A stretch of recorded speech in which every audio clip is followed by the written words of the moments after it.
On est de retour du coup pour une nouvelle conférence, toujours en direct du Replay Festival. Aujourd'hui, nous avons Jean-Marc Desmolly. Oui, c'est moi. On va le dire nom de famille, il sera plus simple, mais alias JM Destroy, qui présente son nouveau livre Sega, c'était plus fort que toi.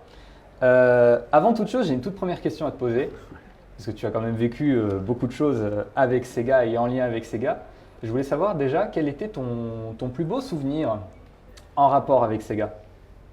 Je crois que c'est la sortie d'un Dreamcast. Quand j'ai été invité par Sega au lancement japonais de la Dreamcast, on ne connaissait pas encore le nom de la machine.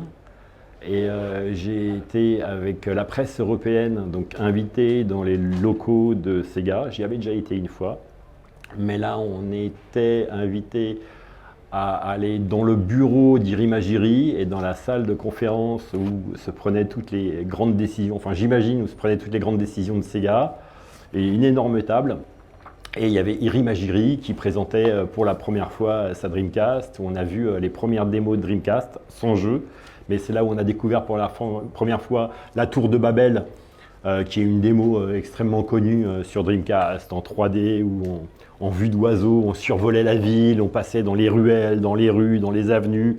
Et vraiment, c'était un super bon moment. En plus, il nous avait reçus de manière extraordinaire. Le soir, il nous invitait évidemment à dîner.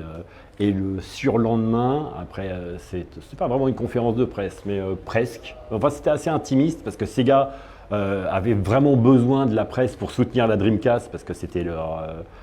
c'est un enjeu colossal pour eux. Ils n'avaient plus que ça pour vivre. D'ailleurs, c'est ce qui a conduit à leur perte. Donc, ils avaient vraiment besoin de la presse et ils nous avaient invités. Ils nous avaient vraiment déroulé le tapis rouge. D'accord. Et ça, c'était vraiment un super souvenir. Et pour toi qui as vécu justement les différentes périodes de la Sega, quelle serait la période où Sega était au plus haut sommet de sa popularité? Le plus gros sommet, c'est à l'époque de la Mega Drive, c'est évident. Alors Sega au Japon n'a jamais très bien marché. La Mega Drive c'était un flop, mais aux États-Unis la politique de Sega a été extrêmement agressive. Elle a été inaugurée par Michael Katz, qui était le directeur général de Sega, juste avant qu'arrive Tom Kalinske. Et Michael Katz, il a eu une idée qui est très forte, c'est que pour le marché américain, il fallait avoir des noms connus. Donc il a pris il a payé différentes vedettes du sport américain pour porter les jeux, une simulation de football américain, Joe Montana. Donc ils ont payé 1,7 million de dollars, oui. Un contrat de 5 ans. C'est une somme colossale à l'époque, 1,7 million, pour une machine qui ne marchait pas bien. La Mega Drive au départ, elle ne marchait pas très bien. Enfin, la Genesis aux États-Unis ne marchait pas très bien. Et donc il a eu cette idée-là, Michael Katz. Et c'est ce qui a permis de faire décoller très fortement Sega, parce que la NES était omnipotente aux États-Unis et au Japon également. Et ça a vraiment permis à Sega de décoller aux États-Unis et donc par conséquent en Europe aussi. Donc toute la période Mega Drive, donc ils avaient les moyens, en plus ils avaient un succès énorme en arcade, ils étaient vraiment brillants, ils faisaient vraiment des jeux incroyable, innovant, techniquement parfait, avec des machines sur vérin hydraulique extraordinaires en arcade. Enfin vraiment, ils étaient très très forts. Et donc toute cette période-là, je dirais de 90 à 95, en étant un peu large, c'était vraiment la période phare de Sega. Et justement, pour rester dans la Mega Drive, vu que tu disais que la Mega Drive était du coup moins populaire au Japon qu'aux États-Unis, ou avait peut-être moins bien marché, j'ai cru comprendre qu'il y avait eu d'autres Mega Drive au Brésil. Pourquoi uniquement au Brésil en fait Moi, je pense qu'au Brésil, c'est parce qu'il y avait un éditeur, alors je me souviens plus du nom, je crois que c'est Majesco, mais je vais peut-être dire une bêtise, donc je préfère me taire. En fait, il y avait un distributeur qui a pris le pari sur la Mega Drive, enfin sur la Master System au départ. Et puis c'était une machine pas chère parce que ils réutilisaient des anciens composants ou ils utilisaient les dernières cartes. C'était des cartes en one chip qui coûtaient pas cher à produire. Donc ils ont vendu une machine pas chère au Brésil. Et comme ils n'avaient rien d'autre, du coup, et comme ils étaient tout seuls, ces gars, ils ont vendu beaucoup au Brésil. D'accord. Mais c'est assez anecdotique parce qu'il n'y avait pas de production locale ou un ou deux jeux extrêmement rares qui sont très recherchés aujourd'hui, mais il n'y avait pas vraiment de. Donc pour moi, c'est assez anecdotique par rapport à la masse que représente Sega à l'époque. Et toujours sur la Mega Drive, parce que du coup, à cette époque, il y avait la guerre des consoles avec C'était bien ça. Nintendo. Voilà. Bon. Ah, c'était bien. Et notamment. Avant, il y avait Amiga contre Atari ST, Voilà. Amstrad contre Commodore 64, Master System contre NES, Mega Drive contre Super Nintendo. Ça, c'était bien. Eh ben, Aujourd'hui, c'est tout naze. du coup, Une PlayStation 5 ou une Xbox, c'est la même chose. mais ils sont au même Mais c'est stade, pareil, donc graphiquement, c'est la même chose. Voilà. Au niveau du son, c'est pareil. Donc, on a acheté une ou l'autre, c'est pareil. c'est la même console On maintenant. est d'accord. Bon, à part Nintendo avec leur Switch qui sont plus dans la course. Mais ils n'ont jamais été, ouais. Depuis Non. après 2000, c'était mort Nintendo. Enfin, ils font pas une course à la technologie. Non, non. Ils ont toujours vendu beaucoup, mais ils ont toujours été atypiques. Ils ne sont pas dans la course à la technologie comme Non, et peut puis c'est l'être le côté Sony plus ou Microsoft. familial, le côté convivial, jouer avec des amis, le multi. On est d'accord, c'est une autre approche. Mais justement, à cette époque, il y avait la fameuse campagne publicitaire de Genesis Does, What Nintendo. What Nintendo Don't. Bah, c'est Katz qui a fait cette pub. Contrairement à ce qu'on pense, c'est pas Kalinski, c'est Michael Katz qui est à l'origine de cette pub. Et effectivement, aux États-Unis, on pouvait faire des pubs comparatives, ce qui n'était pas le cas. Et même, alors c'est au CES ou à l'E3, enfin pour moi c'est pareil, parce que c'est juste un changement de nom. Ouais. Par que le CES c'était bien parce que c'était à Las Vegas, ça c'était sympa. Oui, Las Vegas c'est sympa. J'imagine, ouais. Et donc je pense que c'était peut-être un ou des derniers CES. Il y avait une affiche aussi comparative entre Mario et Sonic. Et Sega, comme c'était le Challenger, ils voulaient se battre avec leurs petites forces, enfin leurs moyens qui étaient quand même assez importants. Et il y avait donc Sonic, un écran Sonic, et juste en dessous il y avait l'écran de Nintendo. Et avec, regardez, comparer, il y avait un Sonic qui pétait le feu, qui allait super vite, etc. Avec un Mario qui avançait à 2 à l'heure, qui Il était galérait un tout peu, ouais. Et donc là, ils comparaient encore les deux, et c'est vrai que c'était, en termes de marketing, c'était puissant. Parce qu'effectivement, Sega appuyait sur leur force, Nintendo en avait aussi, mais Sega, c'était vraiment... c'était jeune, c'était cool. Nintendo, c'était vieux, vieux pour les enfants. Nintendo, c'était un jouet. Et en termes de marketing, Sega a réussi à faire en sorte que la Mega Drive, aux États-Unis et après en Europe, ils n'ont jamais réussi à le faire au Japon. Mais au Japon, Sega, ça a toujours été ridicule.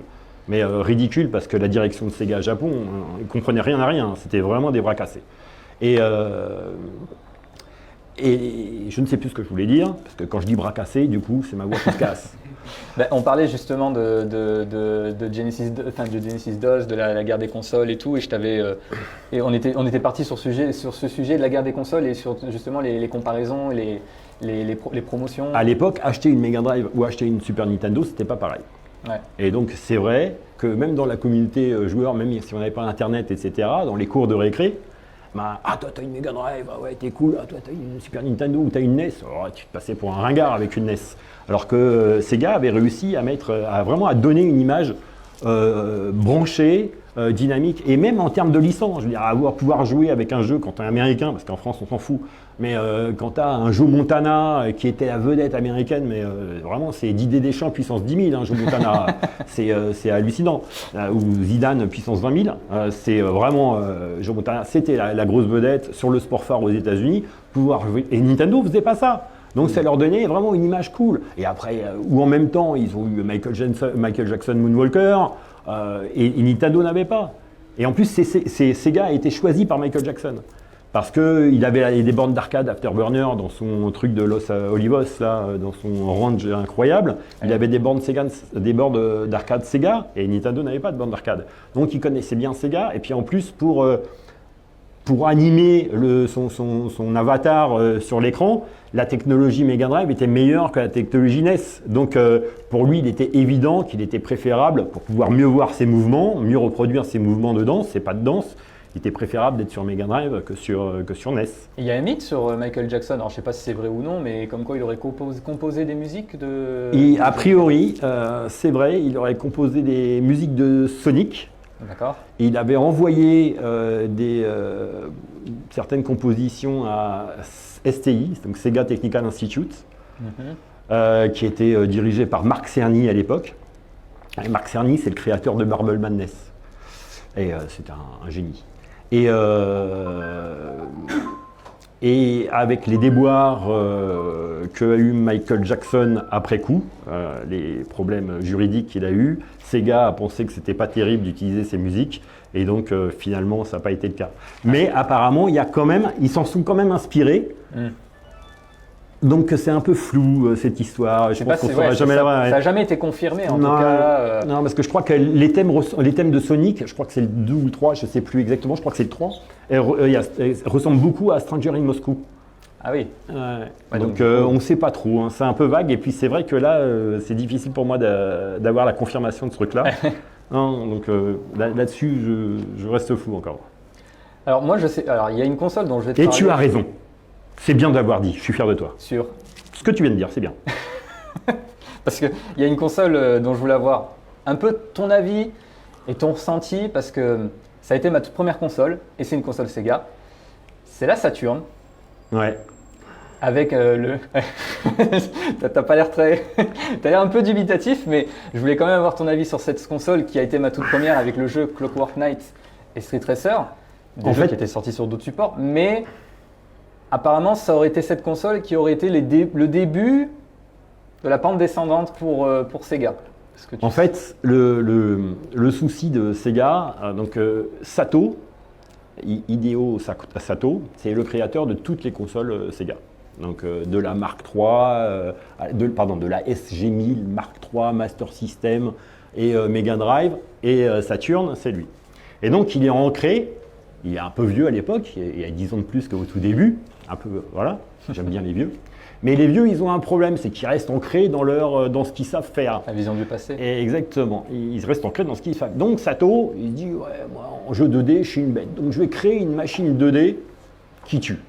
La Saturn, c'est une machine en 2D, elle est vraiment très forte. Mais, malheureusement, pendant ce temps-là, il y a Kutaragi, qui est donc l'ingénieur et entre guillemets, inventeur de la PlayStation. Lui, il a une perception différente du jeu vidéo et il pense que la 3D, c'est l'avenir du jeu vidéo. Et après les déboires avec Nintendo et le lecteur de CD PlayStation, enfin Sony finalement rejette le CD-ROM de Sony, donc Sony ils sont vexés, etc. Et le lecteur de CD Nintendo est annulé. Donc Kutaragi est vexé et Oga, le grand patron de Sony, encore plus vexé, donne quitus à son protégé salarié de continuer à développer ce qu'ils appelaient avant PlayStation en 2 mots.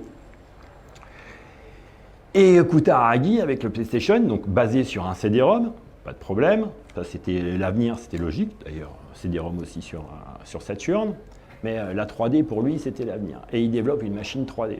Et ce qui est rigolo, c'est qu'à ce moment-là, Sato, donc de Sega, et Kutaragi de Sony se fréquentent. Et ils dînent souvent ensemble pour s'échanger des idées. Mais Kutaragi, il est un peu condescendant. C'est le petit jeune là, qui veut y arriver contre le vieux là, qui radote un petit peu. Et il est même condescendant. Et il appelle même, en japonais, je me souviens pas du terme japonais, mais il appelle Kutaragi mon petit. Ah. C'est Shan, je crois, en japonais. Je suis pas sûr, hein, mais je crois que c'est Shan. Et quand il dit Sato Shan. Ouais. Donc, mais je suis pas sûr que ça soit Shan. Enfin, un truc comme ça qui veut dire mon petit. Mon petit. Ouais, et donc, ça passe moyen, quoi. Et voilà. Et Sato, il se rend compte quand même au bout du compte que peut-être qu'il a raison, que l'avenir c'est le 3D. Surtout qu'à cette époque-là, les micros et les PC, la 3D, elle commence vraiment à exploser. C'est l'époque où on commence à voir les Castlevania, on commence à voir les Doom, qui sont des jeux en 3D. En arcade, ça commence aussi à venir. Donc la 3D, ça commence vraiment à être l'avenir. Et puis les jeux, même ludiquement, ils sont sympas. C'est-à-dire Doom, c'est vraiment un jeu terrible à jouer. C'est vraiment bien. C'est vraiment une claque quand on joue à Doom, quand on découvre Doom pour la première fois, ou même Castlevania. C'est vraiment une claque. Donc il se dit, je vais être largué, c'est pas possible, il faut que je trouve quelque chose. Or, il ne pouvait rien faire, parce que il avait déjà bien progressé sur l'étude de la machine, donc de la Saturn, et il ne pouvait pas changer comme ça tous les composants, ce n'était pas possible. Donc il a rajouté un deuxième processeur pour speeder un peu le truc, et pour essayer d'émuler en sprite la 3D. Et donc, Donc ce qu'il a tant bien que mal réussi à faire. Mais du coup, par rapport à une PlayStation qui pouvait gérer, je crois, 300 000 polygones secondes ou un truc comme ça, la Saturn était bien incapable de le faire. En plus, c'était une émulation de sprite. Alors, j'ai discuté de ça avec Frédéric Redal il n'y a pas très très longtemps, le créateur de Hollow in the Dark. Alors lui, en technique, il est bien plus branché que moi, il pourrait mieux vous expliquer que ça que moi. Mais effectivement, l'émulation de sprite pour gérer des polygones, ça demande beaucoup de calculs, donc beaucoup de temps. Donc les deux processeurs qui pouvaient calculer en même temps, ça donnait de la puissance, mais pas suffisamment de puissance pour pouvoir générer les polygones ou les pseudo-polygones que générait la PlayStation. Donc du coup, la Saturn était une très bonne machine en 2D et une piètre machine en 3D. Et quand on voit la qualité de Ridge Racer sur PlayStation, qui est le premier jeu énorme sur PlayStation par rapport au premier jeu lamentable de la Saturn, parce que Virtua Fighter, malheureusement, ils ont fait après Virtua Fighter 2 qui est bien mieux, mais le premier Virtua Fighter, ou même quand on voit Toshinden pour comparer, Toshinden, quand on voit Toshinden par rapport à Virtua Fighter, on se rend compte tout de suite de la différence entre les deux machines. Toshinden, il est fabuleux, alors que Virtua Fighter, même si c'était une claque en arcade quand il est sorti, parce que c'est la première fois qu'on avait un jeu de combat en 3D, objectivement, il tenait pas la route par rapport à la Saturn. Donc immédiatement, c'était mort pour la Saturn. Et puis sur la Saturn, il y avait un autre problème, c'est le prix. Du coup, avoir investi deux processeurs, ça a coûté une blinde. Donc la machine était mal pensée, ça a coûté une blinde. À tel point que je me souviens, j'étais à cette époque-là à la conférence de Sega et après la conférence de Sony. Donc ça devait être au mois de mai ou de juin. Et là, donc, il y a Tom Kalinske, très fier, qui annonce au public qui est en transe, et oui, la Saturn, alors qu'elle était annoncée pour la fin de l'année aux États-Unis, est déjà disponible, elle sera disponible le lendemain de son annonce dans quelques magasins privilégiés aux États-Unis. Oh, déjà tout le monde, oh, super, génial, parce qu'évidemment, elle arrive à 6 mois d'avance. Donc déjà, c'était un coup fort, mais le coup le plus extraordinaire, et je crois que c'était $449, donc très cher. Et là, le truc le plus fort, c'est une heure après, conférence Sony. Là, tu as Steve Race. Ah oui. Là, tu as Steve Race qui rentre sur l'estrade. Moins cher. Ah, c'est même pas ça. C'est hallucinant. Donc, il y a un mec, je sais plus qui, fait son discours, machin, pour dire que Sony, que la PlayStation, Et puis, il dit, et je vais vous présenter Steve Race, qui était le directeur marketing ou commercial à l'époque de Sony. Il arrive sur le podium, il prend le micro, il dit « 299 ». Hop, et il se barre. $299 contre $449. C'était terminé. Et là, je me souviendrai toujours, parce que quand on est amoureux de ce milieu-là et qu'on adore ça et tout ça, mais c'était comme regarder la saga Star Wars au Grand Rex à Paris. Ouais. Voilà, il y a une ambiance de folie, mais les journalistes étaient là en train de hurler, parce qu'ils avaient tous vu la démo du T-Rex là, sur PlayStation qui était fantastique, vraiment, ça en mettait déjà autour de même c'était plus d'art. Mais la démo du T-Rex était déjà extraordinaire. Mais alors là, l'enthousiasme, mais c'est vraiment l'ambiance, c'était comme quand on avait gagné la Coupe du Monde 98. Ah, mais c'était pareil, mais vraiment, mais les journalistes ils étaient fous furieux. Et moi aussi, j'étais en transe. 299, 299. Ah ouais, ça c'était un grand moment. Ouais. Ah, ça c'était sympa. Et donc la Saturn était morte, trop tard. Ouais, dès cette annonce-là, en fait, c'était fini. En France, parallèlement, donc il y a Luc Boursier. Donc la Mega Drive commence vraiment à être en fin de vie, etc. Donc ils arrivent plus ou moins à en vendre. Elle avait très bien marché, hein, plus ou moins à en vendre en ayant des packs. Donc ils faisaient le pack Le Roi Lion, le pack machin, le pack bidule. Donc ça permettait de maintenir un peu la Mega Drive à flot en attendant la prochaine génération. Arrive le MEDPI. Le MEDPI, c'est un salon professionnel et c'est pas loin. Enfin, c'est pas loin d'ici. Le MEDPI, c'était à Monaco, que je ne me plante pas. Hein. Oui, c'était à Monaco. Donc, Sega avait fait les trucs nickel, hein, évidemment, salon professionnel, tous les acteurs du milieu, notamment les revendeurs et les acheteurs de centrales, genre Auchan, Carrefour, Fnac et ça, sont invités de Paris, ils prennent l'avion, hop, hélicoptère de Nice à Monaco, puis ils arrivent, limousine pour les amener. Il arrive, il fait sa conférence et il donne le prix de la Saturn. Alors tout le monde était déjà au courant du prix de la PlayStation qui était à 2099 francs si je me souviens bien, le prix de la PlayStation, il la met à 3490 balles. La Saturn, c'était mort d'entrée. Donc je ne sais pas qui a eu l'idée de t'offrir une Saturn à l'époque, mais je ne comprends pas que tu lui parles encore. Mais franchement, mais c'est n'importe quoi. Mais c'était tes parents qui ont fait ça? Shame. Non mais c'est tes parents? Oui. Et tu leur parles encore? Oui. Non mais c'est vrai. Écoute, c'est. Et pourtant, Est-ce qu'ils ont compensé après? j'ai eu la Play 1 ensuite. Ah donc en fait, ils ont fait une erreur, mais ils l'ont quand même après, ils l'ont reconnu. Oui. Ah ouais. Mais ils ne pouvaient être pas plus malins en achetant tout de suite une PlayStation? Ou c'est parce que toi, tu les as pas bien guidés? Ah, je sais même plus, moi je me souviens tout simplement avoir la console en face de moi et en train de m'amuser sur. Non, parce sur mon qu'ils ont petit quand jeu de même plateforme. dépensé 1500 francs pour rien. Ouais. Là, je t'ai fait la différence entre. Mais après, je sais pas s'il l'a vu d'occasion, donc peut-être que ça va ici. Bah, peut-être que tu vas irriter et ça sera bien finalement au bout du compte. Hein, c'est peut-être comme ça qu'ils vont compenser. C'est possible. Ouais. Du coup, j'avais une question, je viens de l'oublier. C'est vrai? Oui. Mais Non. sinon, moi, je vais bien, ouais. Oui, Je te remercie, oui. ouais, Non, ouais, ça va. Finalement, j'y arrive bien. Mais je trouve que tu animes très bien aussi. Ah bah merci, c'est gentil. vrai, c'est gentil. Non, mais c'est intéressant parce que c'est vrai que. Passionnant. C'est passionnant, Mhm. c'est intéressant, c'est fabuleux même. Ouais. Bah, bien, c'est pas mal. C'est- Ouais, c'est parce que, voilà. c'est bien, ouais. Sega, c'était plus fort que toi. Ouais, il est bien le titre. Hein. C'est très bien. Ce Ouais. livre, il est disponible. Ouais, maintenant. Où est-ce qu'on peut le trouver partout? Ouais, je pense que dans une dizaine de jours, il sera à la Fnac et Bababa Ok. partout. Et sinon, il est disponible sur le site Geeksline. Ok. Voilà. Imaginons, tu as une Ça, machine c'est pour bien tourner, comme question t'as une aussi. machine pour tourner dans le passé Oh là là. et pour rencontrer les patrons de Sega. Si tu devais leur dire quelque chose pour essayer de sauver Sega, qu'est-ce que tu leur dirais en fait? Putain, laissez-moi votre place, Mais autre chose. s'il vous plaît. Mais encore. Les patrons de Sega, alors je leur dirais de réviser depuis le début la manière dont ils abordaient le jeu vidéo. Je t'explique. Sega, historiquement, c'est une machine, une société qui vient de l'arcade. Donc quand tu joues à un jeu d'arcade, tu as un plaisir immédiat. C'est-à-dire tu mets 25 cents, 1 euro, 1 franc dans la machine et tu dois tout de suite avoir plein de sensations. C'est le but. Il faut vraiment que tu aies un plaisir rapide, immédiat, que peu importe la longueur du jeu, parce que tu ne vas pas dépenser 100 francs même à l'époque, tu ne vas pas faire 100 parties, c'est n'importe quoi. Donc il faut vraiment que tu aies un plaisir vraiment intense. Nintendo, ils avaient une autre philosophie. Eux, ils n'ont pas fait de jeu d'arcade. Peut-être Donkey Kong, mais c'est assez anecdotique.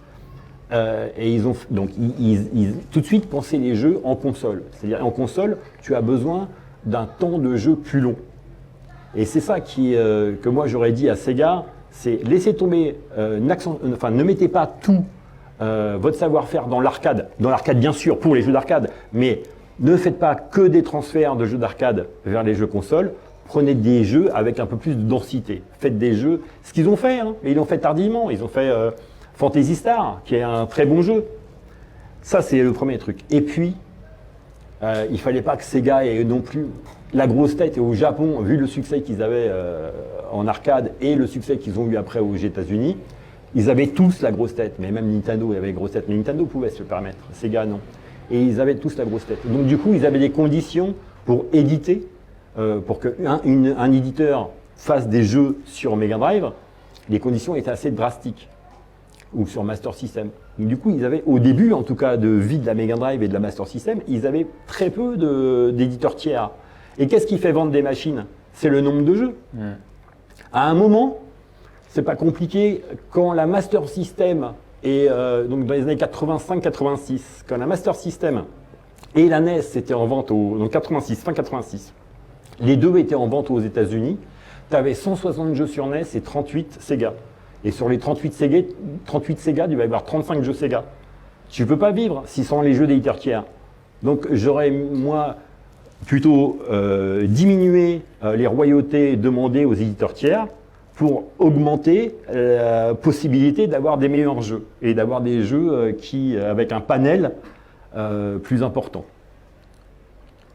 D'accord, bah, au moins tu saurais quoi leur dire hein, à ceux qui étaient en tête Ouais. Oui, enfin après c'est facile à dire rétrospectivement, c'est simple une fois. Donc voilà. Mais en tout cas, oui, je pense que c'est ce qui a manqué à Sega. Et beaucoup de gens, enfin en tout cas j'ai déjà entendu dire que ce qui a plombé Sega, c'est la Dreamcast et Shenmue. Non, c'est pas. Non. Ce qui a plombé Sega, c'est Sega. Ce qui a plombé Sega, c'est Saturn. Ce qui a plombé Sega, c'est une mauvaise politique. La Dreamcast, c'était la dernière chance de Sega. Soit ça marchait, soit ils étaient morts. En conclusion, ça n'a pas bien marché, ils sont morts. Mais la Dreamcast, c'est une machine qui est extrêmement bien pensée. C'est une machine qui était facile d'accès. Et Sega, ils ont fait plein de bêtises. Tiens, exemple, juste entre parenthèses. Sega, ils avaient une licence de ouf. Pour dire comment ils sont débiles, ces gens-là. Non, mais c'est vrai. Ils avaient une licence malade. Outrun, c'était un jeu fantastique, un jeu de bagnole fantastique. Ah oui, Outrun, ouais. Outrun, d'accord. Donc, quand on a un jeu de cette qualité-là, mondialement connu, et que c'est ton jeu à toi, tu essayes de le conserver. Tu ne vas pas vendre la licence pour que d'autres sociétés l'éditent sur d'autres machines. Genre, ils ont vendu Outrun à US Gold pour refaire une version Atari ST, une version Amiga, une version Amstrad, une version ZX Spectrum, une version je sais pas quoi, une version je sais pas quoi. C'est complètement stupide. Tout ça pour gagner 3 francs 6 sous. Alors que si Outrun, il avait bien marketé, ils avaient insisté sur Outrun et il l'avait fait sur Master System et Mega Drive de manière exclusive, bah, les gens ils auraient été enclins à acheter une Master System ou une Mega Drive pour avoir Outrun qui faisait un carton en arcade, avec en plus des musiques superbes. En fait, c'est ça toutes les erreurs de Sega. Des erreurs commerciales. Voilà. Et pourquoi je donne cet exemple-là? Parce qu'ils l'ont un peu refait avec la Dreamcast. La Dreamcast, c'était pas... C'est une erreur, mais je comprends pourquoi ils l'ont faite. Dreamcast, c'est Windows CE, le système d'exploitation de la Dreamcast. D'accord? Donc, il est extrêmement facile de porter des jeux PC sur Dreamcast. Mais c'est quoi l'intérêt de la Dreamcast dans ces cas-là? Si on peut avoir la même qualité de jeu ou même mieux sur PC que sur Dreamcast, c'est ridicule. Ça dévalorise la machine. Ça dévalorise la Dreamcast. Donc, évidemment, c'est plus facile. Ça permet d'obtenir des jeux pour pas cher. On est d'accord, mais malheureusement, ça te perd aussi toutes les exclusivités. Donc le know-how de Sega est noyé dans la masse de jeux que d'autres machines peuvent avoir. C'est, à mon avis, c'est un peu la même philosophie que l'exemple d'Outrun que je citais juste avant. Et ça, c'est aussi une erreur de Sega. Parce qu'il n'y a pas longtemps, la console a fêté ses 23 ans de sortie, la Dreamcast du coup. Ouais. Et certaines personnes pouvaient dire que la console était sortie trop tôt. Elle est sortie, mais elle n'est pas sortie trop tôt. En fait, elle est sortie légèrement trop tôt. C'est-à-dire que quand elle est sortie au Japon, et pourtant elle a bien marché au début au Japon, elle a très bien marché aux États-Unis, mais ils ont sorti... En fait, ils avaient des problèmes financiers à cette époque-là, Sega. Et donc, à la fin mars, c'est les bilans, machin, etc. Ils étaient en bourse et tout, donc c'était super important. Donc, il fallait qu'ils soient dans le positif. Et la seule façon qu'ils soient dans le positif, c'était de sortir la Dreamcast avant Noël, pour que ça se vende avant Noël, pour faire remonter les chiffres. Et donc, en voulant sortir la machine avant Noël, les jeux n'étaient pas prêts, voire certains étaient plus ou moins buggés. Et donc, du coup, ça a donné une mauvaise image à la machine, au Japon en tout cas.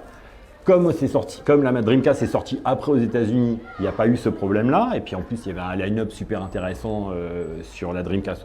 Elle a cartonné. Mais après, quand la PlayStation est sortie, la PlayStation 2 est sortie, c'était terminé. Ah, en fait, c'est ça. Et il y a la puissance marketing de Sony. Il ne faut pas oublier que Sony, mais c'est une armada. C'est des foot de guerre. Mais franchement, c'est... non, mais vraiment, c'est des F-15 contre des coucous de 1914. Hein. Sony, tu as Paramount derrière, tu as toutes les stars de cinéma, tu as Sony Music, tu as toutes les stars de la musique qui sont là en train de jouer à la PlayStation.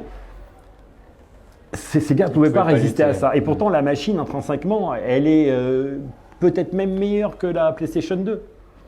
La Dreamcast était aussi présentée comme la console de l'Europe, je crois. Ça représentait l'Union européenne ou... C'était pas Valéry Giscard. Il y a eu une phase marketing où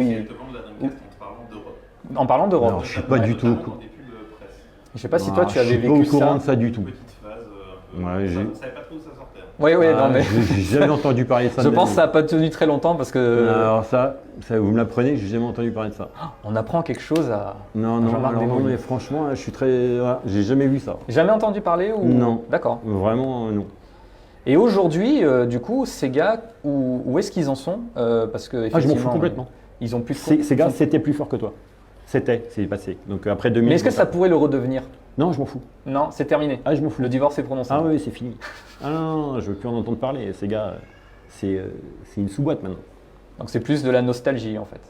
Non, maintenant. c'est Quand pas- on pense à non. Sega, Ah, c'est Sega, le passé, mais c'est ça a plus fait vibrer la guerre entre Sega et Nintendo, puis la guerre entre Sega, Nintendo et Sony, ça a été fabuleux à vivre. C'était vraiment un boost pour l'industrie immense. Et c'est en ça que Sega a été un des moteurs, au même titre que les deux autres, mais a été un moteur de l'industrie. Aujourd'hui, quand tu fais des jeux sur téléphone portable, tu n'es pas un moteur. Donc je ne veux plus en entendre parler, ça ne m'intéresse pas. Pourtant, tu te considères comme un fan de Sega ou pas? Non, pas spécialement. Non. Moi, j'aime bien le jeu Tu vidéo. as baigné dedans et Voilà, donc du coup, non, tu as des connaissances. Je ne suis pas plus fan de Sega que de Nintendo. Sega a des bons jeux, Nintendo a des bons jeux. Donc non, je ne suis pas plus fan d'une marque que de l'autre, je ne suis pas plus fan d'une machine que de l'autre. Mais je suis fan de cette industrie, je suis fan de la manière dont les gens ont pensé pour valoriser leur machine, ont bien pensé ou mal pensé, c'est ça qui m'intéresse. C'est de comprendre comment ils en sont arrivés là, comment Nintendo a réussi, comment Sony a cartonné et comment Sega en est à faire des jeux, en est réduit à faire des jeux sur portable. Donc du Et coup, pourtant, dans ce ils livre, marchent leur jeu. Dans ce livre, Je m'arrête en 2000, je m'arrête à la fin de la voilà, Dreamcast. tu retraces toute l'histoire de Sega jusqu'en 2000. Exact, ouais. Ok. Non, il y a des trucs rigolos, mais ils ont failli pas sortir la Dreamcast, Sega. T'as des petites anecdotes croustillantes vas-y, Ah, sors. ouais. Donne-nous des secrets un petit peu. Juste avant, et c'est parce que j'ai mangé avec Dominique Corr il n'y a pas très longtemps, et c'est lui qui m'a raconté. Dominique Corr, c'est l'ancien directeur général de Sega France à l'époque de la Dreamcast. Et il me raconte deux trucs rigolos. Le premier, enfin rigolo, non, c'est pas très rigolo. Le premier, c'est que ils avaient toujours des conférences d'urgence, voilà, ça arrivait souvent. Donc hop, tous les directeurs généraux, Espagne, Angleterre, France et Allemagne, donc les directeurs européens, devaient aller à Londres parce qu'il y avait une réunion d'urgence. Okay, donc c'était assez fréquent pour est-ce qu'il fallait mettre un modem 33 ou 50 kb, est-ce qu'il fallait mettre le modem ou pas le modem, à quel prix ou machin. Donc il y avait toujours des trucs comme ça d'urgence. Et puis une réunion, c'était au mois de juillet ou au mois d'août, donc à peine 3 mois avant la sortie de la machine. Réunion d'urgence, il ne s'affole pas, Dominique Corr, hop, il y va. Conférence, vidéoconférence avec Hiri Majiri, qui était le patron de Sega à l'époque, Japon, et Okawa, le président de Sega, celui qui possède la société, l'actionnaire principal, président du groupe CSK, la holding qui tient Sega, et qui dit « Écoutez, je suis désolé, mais nous avons besoin de conserver toutes nos ressources pour les États-Unis et pour le Japon. Nous n'allons donc pas sortir la Dreamcast en Europe. » Alors les directeurs régionaux, ils sont en panique, parce qu'eux, ils avaient réservé toutes les pubs, ils en avaient payé déjà pas mal, ils avaient réservé tous les channels de distribution, ils avaient tout fait, quoi. Et 3 mois après, la machine, sortir une machine, ça se fait pas en 2 secondes. Hein. Donc vraiment, ils avaient tout fait. Là, c'est la panique. Donc en 2 secondes, les 4 directeurs généraux unanimement, si c'est comme ça, on pose notre démission. Ok, ça s'arrête là. 15 jours plus tard, Hiri Majiri, et en plus eux personnellement, ils étaient grillés dans la profession. Ouais, mais c'est pas possible, la distribution, elle n'aurait plus jamais acheté un produit Sega. Et même, ils n'auraient plus jamais acheté un produit vendu ou proposé par un de ces directeurs généraux. Ce n'était pas possible. Donc, ils posent leur démission et ils préviennent Hiri Majiri, ils le préviennent, ils lui disent si tu maintiens ta décision, peut-être qu'ils le voyaient, hein, c'est possible, mais si tu maintiens ta décision, on démissionne. Là, quand même, Hiri Majiri, il réfléchit et 15 jours plus tard, finalement, il leur octroie le droit de distribuer la Dreamcast. Voilà. Et il y a un autre truc assez rigolo. Je ne sais pas ce qui est passé par la tête du directeur général de Sega France, mais le lancement a été fait au Virgin Megastore à Paris. Il y a un grand escalier, etc. Et le lancement a été fait par Rocco Siffredi. Ah non, putain. Alors, je ne sais pas ce qui s'est passé dans la tête, mais c'était assez rigolo. Il me raconte, d'abord, il me dit j'ai rencontré Rocco Siffredi. Le mec, il était très intelligent, enfin vraiment un mec super gentil, très intelligent, bien, etc. Il me dit, je dîne avec lui, mais il y avait un truc rigolo. Dès qu'il y a une nana qui rentrait dans le restaurant, elle le voyait, elle détournait la tête. Et il me dit, mais il fallait pas que le mec qui est à côté de la nana le reconnaisse. Ça voulait dire qu'elle le connaissait bien. C'était pas bon signe, donc ça m'a fait rire. Et puis, donc au Virgin Megastore, apparemment, Rocco Siffredi, il était chaud sans mauvais jeu de mots, donc il a vraiment joué le jeu. Et donc il y a un grand escalier, il se trouve devant le rideau, et il dit, donc le rideau qui obstruait l'escalier, derrière lesquels il y avait les Dreamcast. Et il arrive avec son micro et il dit « Et maintenant, je vais vous la montrer !» Alors tout le public est là, ah, ah, ah, ah, ah. Et là, le rideau s'ouvre avec toutes les Dreamcast derrière. Donc ça, c'était Beaucoup de gens devaient être déçus. Et donc, non, et donc ce qui est sympa, c'est de, et j'en ai pas retrouvé, j'aimerais bien moi, c'est d'avoir une Dreamcast, parce qu'il a dédicacé du coup des Dreamcast, et avoir des Dreamcast dédicacés de Rocco Siffredi, on sait qu'elle vient du jour 1. Ça doit valoir ça. Ouais, et ça doit être sympa, ouais. Ok. Est-ce qu'on a un peu de temps pour des questions ou pas, Seb? Allez, est-ce que des gens du public souhaiteraient poser une question ou pas? Un petit micro portatif. On remercie Seb qui est aussi à la technique, sans lui, on ne pourrait faire tout cela. Est-ce qu'il y a des gens qui ont des questions? Y a-t-il des gens qui ont des questions ou pas? Partie de poker, je vais raconter la partie de poker. Vas-y, balance toutes les anecdotes. Au début, partie de poker, au début, c'était n'importe quoi. C'était après, là c'est remonté il y a longtemps. Et j'ai retrouvé ça dans le Honolulu Gazette, je ne sais plus quoi. 1947, après la guerre. Donc c'est à l'origine de Sega, c'était Service Game. Et Service Game, ils faisaient des jackpots et des machins, des machines à sous, etc., des vending machines, etc., qui distribuaient un peu partout aux États-Unis. Puis il y a eu des lois contre ces machines qui étaient interdites de transport. Enfin, c'était un peu compliqué. Et donc, il fallait qu'ils se développent en dehors des États-Unis. Et donc, il va sur l'île de Guam. Je reconnais que j'ai eu du mal à la situer. Sur l'île de Guam. Et là, il a rendez-vous avec ses futurs associés. Donc c'est Martin Jérôme Blomberg. Et il a rendez-vous et puis dans un restaurant de Waikiki, sur l'avenue Waikiki. J'aimais bien le nom Waikiki, ça faisait marrer. Et donc il y a un type qui vient, alors il avait rendez-vous avec 3 personnes. Il y a un type qui vient, il dit « Je suis désolé, mes associés sont en retard, mais veuillez me suivre, on va les attendre dans un appartement un peu plus loin. » Blomberg, et Blomberg, c'est important de dire, il avait dans un sac de bowling, il avait 30 000 $ en espèces. Parce qu'à l'époque, il n'y avait pas trop PayPal à l'époque. Donc l'espèce, ça marchait, il y avait 30 000 $ en espèces pour réserver plusieurs lieux où il pouvait installer ses machines. Et donc il se rend dans cet appartement et puis il y a un mec qui les attend, ou 2 mecs qui l'attendent à ce moment-là, enfin dans l'appartement. Et il y a encore d'autres personnes qui devaient venir pour signer le contrat, pour que Martin Jérôme puisse utiliser ces lieux. Et puis pour passer le temps, il propose une partie de poker. Donc une partie de poker. Pour Martin Jérôme Blomberg, il lui a été dit que la valeur du jeton était de 1 $. Je lui ai dit ok, pas de problème, c'est pas bien grave, je vais faire 30 $, ça va pas me ruiner. Et donc, comme les autres, ça devait être des sacrés filous. Et ces 30 $, ils sont partis, enfin ces jetons, qui pour lui représentaient 30 $, sont partis assez rapidement. Et les mecs lui annoncent, ah non, le jeton c'était 1 000 $. Voilà. Et donc, il s'est fait après braquer. Et on lui a chouré ces 30 000 $ en liquide. Et il a prévenu la police. Et c'est pour ça qu'après, j'ai pu tomber sur cette anecdote qui me paraît assez marrante et qui est surtout l'illustration d'une certaine époque où on faisait du business, quoi. Ouais. Voilà, ce qui me paraît très difficile aujourd'hui de faire pareil. Oui, c'est sûr. Surtout payer pour une société 30 000 $ en liquide, qui est 30 000 $ en 47, ça doit être une somme énorme. Donc ça m'a fait rire, cette anecdote m'a fait marrer. Donc on retrouve comme ça, mais on prend du temps, hein. On retrouve comme ça et on recoupe les infos. Enfin, ça fait con de dire ça, mais c'est vrai. Hein. Mais c'est passionnant à faire. Franchement, c'est sympa. Ah ouais, c'est vraiment comme un archéologue, tu vois, qui cherche un petit peu et qui trouve un truc, et puis qui creuse encore un peu, qui époussette, il dit ah ouais, non, ça c'est une pierre, c'est pas bien. Et puis plus loin, il trouve un petit fragment, et puis plus loin, il voit un autre truc, et puis après il voit une molaire, et finalement il se rend compte qu'il est tombé sur un truc énorme.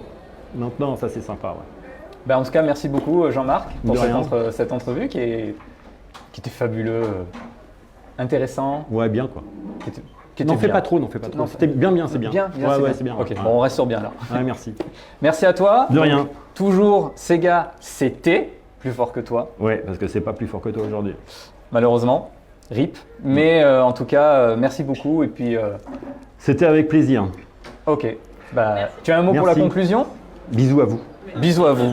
Voilà. Merci à tous de nous avoir suivis. On se retrouve tout à l'heure pour une autre conférence. Merci beaucoup.